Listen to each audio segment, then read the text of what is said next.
All right, we are live. What's up, everybody? Charlie Marlow here on the Charlie Marlow YouTube channel and podcasted on Kenny Wallace Media. We're talking about the game, the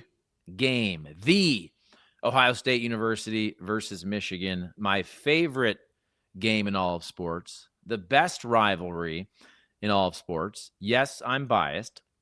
I'm an Ohio State fan, always have been. Probably don't have to tell you that if you've been watching this channel over the last several months, but very excited about this version of the game in 2025. Obviously, if you're an Ohio State fan, things have not been going well versus Michigan the last, how many years now? Let's think about it. Ohio State beats Michigan in 2019. And then 2020, they don't play. I always thought that was, we'll call it a wussy move, a very wussy move by Jim Harbaugh to not play that game during the COVID year in 2020. I thought they could have played it. They were going to get destroyed. Let's be real. Ohio State, they go to the college football playoff. You know what happens there. That was the game versus Clemson versus Clemson. 2020. So anyway, moving on. Ohio State loses 2021, 2022, 2023. Jim Harbaugh has things rolling. You got everything with Connor Stallions and all that. And Jim Harbaugh leaves for the Los Angeles Chargers job. And then last year, you're thinking, okay, this is Ohio State's turn to turn the tables back on Michigan. And what happens? Ohio State at home, there's something like a 20, 21-point favorite, whatever it was, and they lose to Michigan 13-10. Would have been one of the worst losses in the history of Ohio State football, especially versus Michigan. Maybe the worst loss ever versus Michigan. But guess what? We had this thing called the expanded college football playoff to 12 teams. So it gave Ohio State new life. Despite losing to Michigan, Michigan didn't have a freaking quarterback, basically. Just an embarrassing game. People are calling for Ryan Day's job, me included. Not going to lie. But then Ryan Day, Ohio State, they flip the script. And Ryan Day, a coach who, let's be real, hadn't won a big game really in about 52 games. I'm not counting Indiana and all that. We're talking about Ohio State, the games that matter. The games that matter, Michigan and college football playoff games, right? And Ryan Day goes from not winning versus Michigan and not winning a college football playoff game, even though they were very close. Let's be real. 2022, they were very close versus Georgia. Had Georgia beat, if it wasn't for the field goal at the end, but also Marvin Harrison Jr. gets knocked out of that game with probably concussion-like symptoms.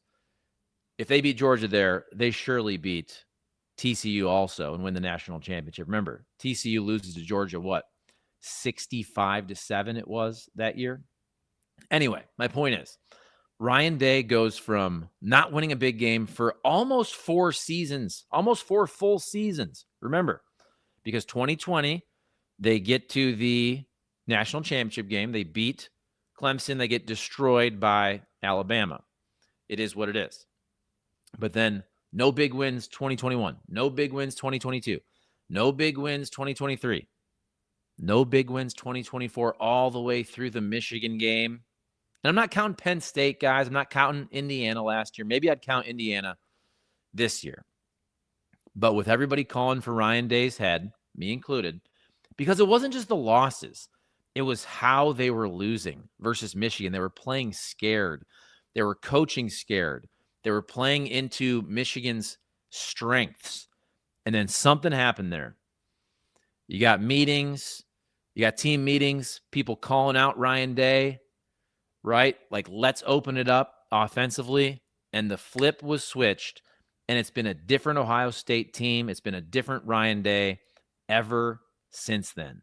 They go through the college football playoff last year and smoke everybody.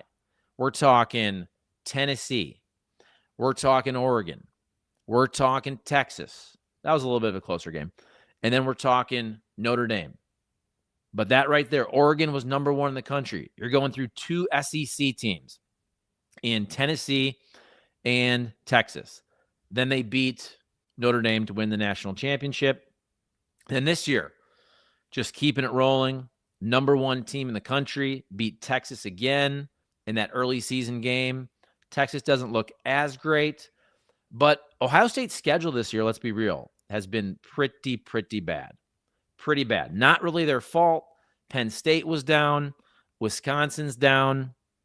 Michigan coming up should be a good game. Texas was a good game. Washington was a pretty tough game, relatively speaking. Illinois was a relatively tough game. Those are kind of top 25 type teams. Just outside of it, whatever it is, Washington was tough. That was a game that still kind of mattered in the fourth quarter. Illinois, they never really had any problems, but Illinois is a pretty good team. But look, Ohio State last year played Oregon regular season. They played a good Penn State team regular season. They played Indiana regular season. Next year, they have a really tough schedule. But this year, the schedule is not good. I think we all know for Ohio State. But that doesn't mean they're not the best team in the country, right? They've been able to kind of load manage. Look at last week. Their two best wide receivers, Jeremiah Smith, Carnell Tate, not playing in the game. We know they're going to play versus Michigan. I just read an article. They'll be practicing mental reps. Come on. We know they're going to play versus Michigan. Tate should be a top 10 pick, you would think, in next year's draft. And Jeremiah Smith, the draft after that. Remember, Jeremiah Smith is only a sophomore. But anyway, the title of this video, I'm glad Michigan is good again. The game needed it. I'm 43 years old.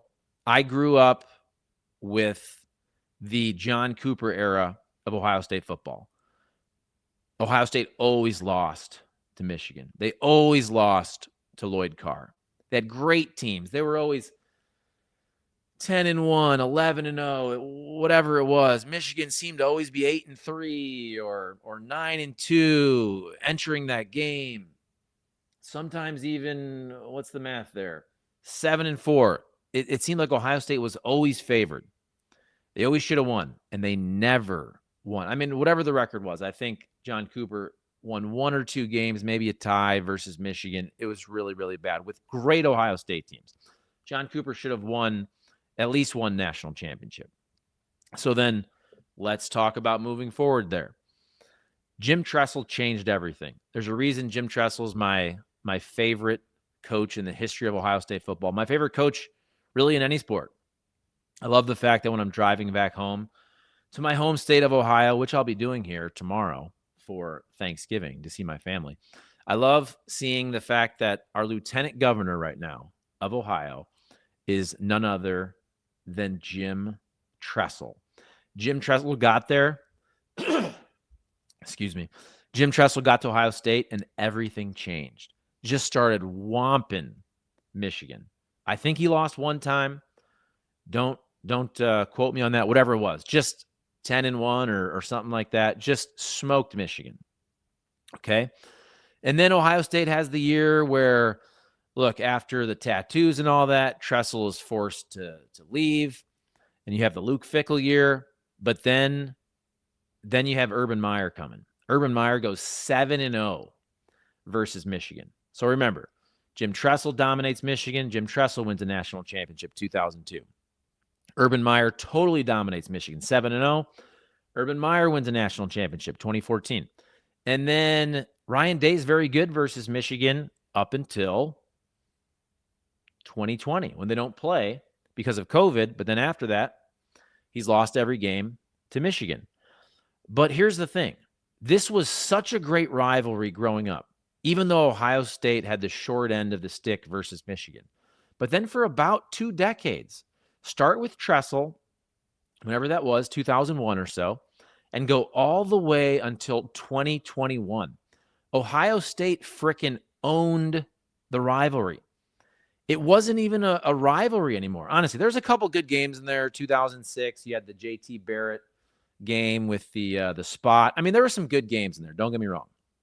I'm not saying Michigan was non-competitive. But for Ohio State to go on whatever run it was, like 19-1, or don't quote me on that, but it was something like that for 2 decades. The game had really lost its luster. I remember being on the radio in St. Louis here. Orlando Pace was on with us. This was probably, no, this was what, 2021, after the game. And Orlando Pace, obviously, Buckeye legend, NFL Hall of Famer, grew up about an hour or so from me. He's Sandusky, Ohio. I'm Toledo, Ohio. And I remember saying to him, and I was serious. I meant it when I said this. I said, you know what? I hate to say this as a Buckeye fan, and I hate to say this to a former great Buckeye player, but I kind of felt like Michigan had to win that game in 2021. For the rivalry, Michigan needed to win it. And I truly believe that. You need both teams to be good to have a legit rivalry. And he kind of laughed and he kind of agreed. Don't get me wrong. I didn't want Michigan to go on and win again in 22, 23, especially last year when Ohio State had everything going for them. 3-touchdown favorite, whatever it was. But big picture, we need the game to be the game again. And it's getting back to that. I remember that HBO documentary. It was probably about 25 years ago. You should watch it if you haven't. It's so good, on the history of Ohio State, Michigan, and Woody and Bo, the 10-year war. There was a part about it, about Toledo, where I'm from, which is the epicenter of the rivalry of the game, because it's 50% Michigan fans, it's 50% Ohio State fans. They have stores there called the Ohio State Michigan store. It's truly 50-50 because, look, you're in the state of Ohio. Like, the end of my street growing up was the Michigan line, was about 500 yards away. So we're in Ohio, but we're 2.5 hours from Columbus. We're only about 40 minutes from Ann Arbor. So you drive up and down the street and you'd see half Ohio State flags, half Michigan flags. We'd have Ohio State, Michigan days at school for the rivalry week, where you'd wear your Ohio State gear or your Michigan gear. It was awesome. And it means so much. It was ranked by Sports Illustrated years ago as the best rivalry in all of sports. And I still think it is, but it had lost its luster for a while because Michigan could never win the game. And then last year, everything with the flag planting, look, I love police officers. There were some rent-a-cops out there with the pepper spray. That wasn't necessary. And then, of course, it was called, it was so embarrassing. It was the worst thing ever. And I just said, shut up. If you know anything about Ohio State, Michigan, I don't want people to get hurt, but the fighting is part of it. Ohio State ripping down the banner at Michigan Stadium at the Big House, David Boston and Charles Woodson going at it. They always chirp at midfield before the game. Okay, did it get a little out of hand with the pepper spray? I understand that, but that's the rivalry. And I wasn't mad at Ohio State for getting pissed at Michigan planting the flag. I wasn't mad at Michigan for planting the flag. Ohio State, do a better job of actually defending your turf. Don't allow Michigan to be able to plant the flag after a win when Michigan has nothing going for them, when you're a 3-touchdown favorite, when you should have smoked Michigan last year. So, and again, and I said, just stop with the pearl clutching. And you knew Fox was going to use all that footage of the flag planting and the fighting for their promotions. And sure enough, I saw it. Just started this past week, whatever it was, getting ready for Ohio State, Michigan. Of course, Fox is using all the footage from the fight and the flag planting to promote the game, as they should, by the way. So, got a couple people in the chat here. Jeff Castle says, afternoon, Charlie. I got a woo pig suey here. Is that what that is? Should it be different? Woo pig suey or WSP? Either way, yo! What's up, Charlie? Can't stay getting on a plane. I hope you and your family have a great Thanksgiving. You too, Ace. What do you do for fun? Are you trying to date me, Edwin? I talk about football for fun. Who's your favorite player? Peppy. How about Ohio State, Michigan? Favorite player? Eddie George growing up. Big Laurinaitis fan, as Laurinaitis then became a St. Louis Ram, and I covered him. Very good guy as well. Okay, so I looked. Ohio State a 9.5-point favorite. 11 a.m. game Central. 31 degrees it's supposed to be in Ann Arbor. 11-0 Ohio State. 8-0 in the Big Ten versus 9-2 Michigan. 7-1 in the Big Ten. Ohio State ranked number 1 in the country. Michigan ranked 18. Michigan still with a shot for the college football playoff. Ohio State, at this point, they're a lock for the college football playoff, even if they lose. But you got the Big Ten championship game after that versus Indiana. Let me just check the standings so I don't speak out of school here. So I don't speak out of school about what's going on in the Big Ten. So Big Ten, you have Indiana and Ohio State, both 8-0. You have Oregon 7-1. You have Michigan 7-1. So I haven't checked, but look, if Indiana ends up being undefeated, if Michigan beats Ohio State and they're 8-1 in the conference, Ohio State's also 8-1 then, and Michigan State would have the tiebreaker. So Ohio State still has a lot to play for, obviously. I mean, that's an obvious statement when you're talking about playing the game versus Michigan. But in a weird way, it does kind of suck that the game doesn't matter as much because of the college football playoff. Ohio State's going to make the college football playoff regardless.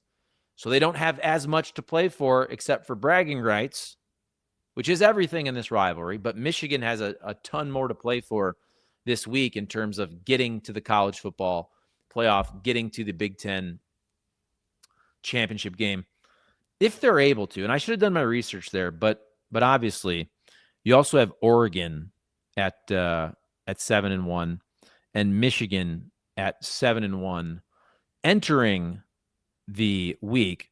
Michigan's losses, you have a non-conference loss to SEC Oklahoma, and you have a loss at USC for Michigan, but Michigan and Oregon did not play. Michigan did not play Indiana. Ohio State did not play Indiana this year. So there you go. And again, don't quote me on all that tiebreaker stuff. I don't know. I'm not the expert, and I'm not the college football analyst. So we'll know soon here. But you know what? Going into the game last year, I said I'll take Michigan with the points. Never thought they'd win. And I think you kind of believe, okay, is this going to be a close game again? Would you take Michigan getting 9.5 points? That would be my initial thought. But I think something's changed. I really do. I just think something has changed with Ryan Day.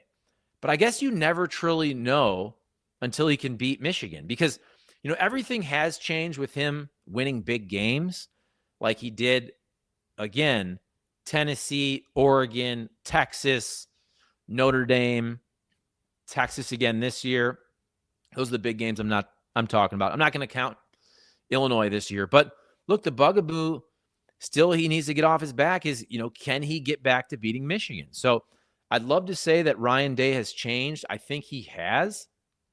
But if he doesn't beat Michigan, look, they'll still make the college football playoff, but that narrative will still be there, as it should. We all know Ohio State is the more talented team this year. They were way more talented last year. Michigan is not nearly as bad as they were last year. Michigan is better this year. But until Ryan Day does it, you still have to wonder and question if he can do it. I think that's fair. Thank you, everybody watching live, and thank you for your comments there. If you're in St. Louis, please hook up my sponsors. You see right there the Triad Bank logo. Triad Bank, best thing I ever did for my rental property business, taking all my commercial loans from a big national bank that didn't care about me to a local bank, Triad Bank. My guy, Matthew Tobin, been working with him for 5 or 6 years. Got a couple loans with them, got a line of credit off the house. We just bought a rental property in late June. I called up my guy, Matthew Tobin, on Memorial Day weekend because I hadn't done my due diligence with my approval letter. And I hated to do it on a holiday weekend, but he got me everything I needed. It was an easy process with closing. I think I've had 5, 6, 7 loans total over the last 5, 6 years with Triad Bank. We've bought some properties. We've sold some properties. I think we had 4 loans at one time going, but again, we have 2 now. But I love Triad Bank. Triadbanking.com. Just had a nice meeting with them last week. They do retail banking. I go to the Frontenac location. You have Creve Coeur as well. Triadbanking.com. Everything for commercial loans. They are the best. Customer service, relationship-based banking.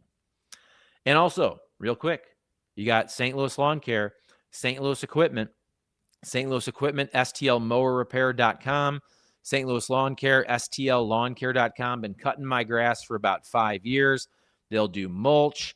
They do landscaping. I got some arborvitae. I got a big juniper, got a bunch of boxwoods. They'll trim the boxwoods. We get the mulch each year. If you want small engines with St. Louis Equipment, I got a trimmer. I got a Husqvarna blower. Right now, they'll do your leaves, St. Louis Lawn Care.